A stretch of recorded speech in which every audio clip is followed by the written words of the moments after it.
ஆமா, பெங்களூர்ல உங்களை பார்த்தப்போ ரொம்ப பெரிய எடுத்து பிள்ளை மாதிரி இருந்தீங்க. இப்ப வறுமையில இருக்கேன்னு சொல்றீங்களே.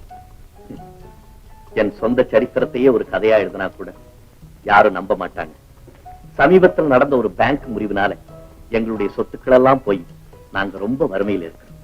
அப்படியா? நொந்து போன உள்ளத்தோட வந்த உங்களை நான் ரொம்ப புண்படுத்திட்டேன். என்ன மன்னிச்சிடுங்க. பரவாயில்லை, நீங்க அப்படி சொல்லலைன்னா இப்ப உங்களுடைய அனுதாபமும் அன்பு எனக்கு கிடைச்சிருக்குமா? சாப்பிடுவாங்க. இல்லைங்க, நான் வீட்டுக்கு போறேன். பரவாயில்ல, நானும் உங்களை போல ஏழைதான். ஏழைக்கு ஏழை நண்பர்கள் இல்லையா? வாங்க,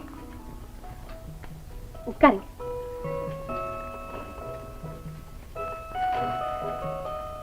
நீங்க எழுதின மஞ்சுடாங்கிற கதையை படிச்சப்போ நான் உண்மையிலேயே அழுதுட்டேன். உங்க கற்பனையில உருவான மஞ்சுடாவுக்கும் எனக்கும் வாழ்க்கையில கொஞ்சம் கூட வித்தியாசமே கிடையாது. அப்படின்னா உங்களுக்கு தாய் தகப்பனார் கிடையாதா? கூட பிறந்த